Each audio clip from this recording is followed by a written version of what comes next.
Selargius ricorda il grande poeta Faustino Onnis, ieri serata dedicata alla sua intensa attività di scrittore, stamattina la cerimonia di premiazione del concorso di poesia.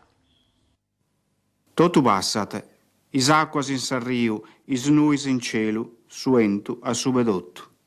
Tutto passa, scriveva Faustino Onnis in una delle sue poesie più belle, declinazioni di sentimenti semplici e senza tempo, pensieri, diceva, che possono essere raccontati soltanto in sardo, la lingua che traccia la storia di un popolo, ne scandisce il tempo e ne coglie l'essenza. Nato a San Gavino Monreale nel 25, selargino di adozione, Onnis ha dedicato tutta la sua vita allo studio e alla diffusione della lingua sarda e oggi, a un anno dalla sua scomparsa, la Fondazione a lui intitolata ha premiato, tra oltre 100 lavori presentati, i 22 migliori poeti che hanno raccolto la sua grande eredità. Lo si vedeva, lo si incontrava spesso a parlare con i contadini, con gli ortolani del paese.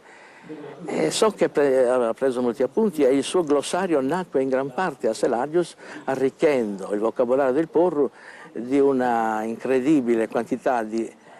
forme lessicali che adesso lo rendono più completo e più attendibile dal punto di vista dell'equilibrio della conoscenza sulla campidanese. La fondazione di Selargius continua la sua opera e chiama a raccolta ovviamente tutti i poeti di Sardegna, ma tutta la gente di Sardegna, così come faceva Sischiglia, che era quel sonaglino piccolo delle pecore di Sardegna che chiamava a raccolta i poeti di allora, che oggi sono i nostri grandi, che dobbiamo onorare insieme a Faustino.